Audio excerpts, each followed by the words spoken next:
আজকে আপনাদের দেখাবো কিভাবে আপনারা জিমেল পাঠাবেন। এক ফোন থেকে আরেক ফোনে কিভাবে মেইল পাঠাবেন। মেইল জিমেল একই কথা, কিভাবে আপনারা সেই জিমেলটা পাঠাবেন বা মেইল করবেন। তো কাছে জিমেল পাঠানোর জন্য সরাসরি আপনি আপনার ফোনের যে এই যে জিমেল যে নামক যে অপশনটা আছে সরাসরি জিমেলে চলে আসবেন। তো আমি আমার ফোনের যে জিমেলটা আছে জিমেলে চলে আসলাম। তো গাইস এই জিমেলে আসার পরে দেখুন এখানে কিন্তু এই যেগুলো পাঠানো এখানে কিন্তু এগুলো কিন্তু আমার কাছে জিমেল আসছে, এগুলো কিন্তু আমি পাঠাইনি। তো আমি যে মেলগুলো পাঠাচ্ছি সেগুলো আপনাদেরকে দেখাই। এখান থ্রি ডটে ক্লিক করুন, থ্রি লাইনে, তারপর এখান থেকে দেখুন নিচে সেন্ড নামে একটা অপশন আছে, আপনারা জাস্ট এখান থেকে সেন্ডে ক্লিক করবেন। তো সেন্ডে ক্লিক করার পর দেখুন এখানে যেগুলো আছে এগুলো কিন্তু আমি এই জিমেলগুলো কিন্তু আমি পাঠাইছি। তো গাইস এখন আপনি কীভাবে জিমেল পাঠাবেন সেটা আপনাদেরকে দেখিয়ে দেবো। তো কীভাবে আপনি জিমেল পাঠাবেন, তো আমি যেভাবে জিমেলে ঢুকে আসলাম সেভাবে আপনারা এখানে আসবেন। দেখুন এইখানে নিচে একটা কলম অপশন আছে এবং লেখা আছে কম্পোজ। এই যে ভালো করে দেখুন, এখানে ক্লিক করে দেবেন। তো এখানে ক্লিক করে দেওয়ার পর আপনার কাছে এরকম তিনটে অপশন শো করবে। ফরম মানি থেকে এখানে আপনার মেলটা থাকবে। তো এই যে দেখুন এখানে আপনার মেলটা থাকবে। ফরম মানি থেকে আপনার মেলটা সরাসরি তার কাছে শো করবে। আর একটু মানে আপনি যার কাছে মেলটা পাঠাবেন তো তারটা কিন্তু এখানে থাকবে। আপনি যার কাছে মেলটা পাঠাবেন এবং সাবজেক্ট থাকবে। তো আপনি এখানে কি সম্পর্কে মেইল পাঠাবেন সেই সম্পর্কে এখানে একটুখানি লিখে দিতে হবে। আর কম্পোজ মেল মানে আপনার মেইলের যে বিস্তারিত যে তথ্যটুকু আছে সেই তথ্যটুকু কিন্তু আপনাকে এখানে দিতে হবে।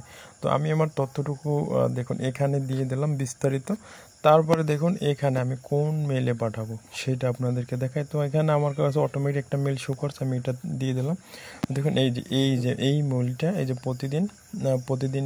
প্রতিধ্বনিবিডি.com, সরি না, আমরা এটা পাঠাবো না, আমরা এইটাই পাঠাবো। এইটা কাইটে দিই, প্রতিদিনই ভিডিও এটা আমরা কাইটে দেবো। তো এখান থেকে দেখুন আমরা কিন্তু মেলটা সিলেক্ট করে নিয়েছি। আপনাদেরকে আমি বিস্তারিত দেখাই। এখানে টু আছে, এই যে দেখুন এখান থেকে এই মেইলটা পাঠাবো এবং এখান থেকে দেখুন এখানে সাবজেক্ট আছে। তো আমার যেটা সাবজেক্ট এই সম্পর্কে সেটা আমি লিখে দেব। তো আপনি আপনার যে সাবজেক্ট আছে সেই সম্পর্কে আপনি এখানে বিস্তারিত লিখে দেবেন। তো দেখুন এখানে কিন্তু আমরা যে বিস্তারিত সে তথ্য লিখে দিলাম। তো এরপর আপনি আপনার মেইলটাকে চেক করে নেবেন সব কিছু ঠিকঠাক আছে কিনা আপনার লেখাগুলো। তো টু ঠিক আছে, আপনার সাবজেক্ট ঠিক আছে। তারপর এখান থেকে দেখুন এখানে কিন্তু তিনটে অপশন আছে। এই মাঝখানে যে অপশনটা আছে এই অপশনটাতে ক্লিক করতে হবে।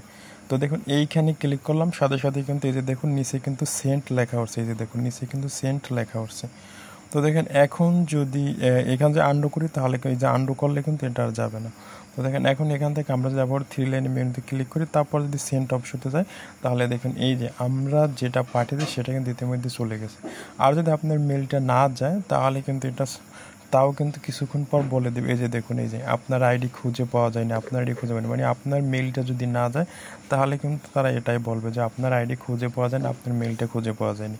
এখানে কিন্তু বিস্তারিত তথ্যটা আপনি দেখলাম। তো যদি ভিডিওটা ভালো হয় সেটা লাইক করবেন, কমেন্ট করবেন, জানাবেন ভিডিওটা কেমন হয়েছে।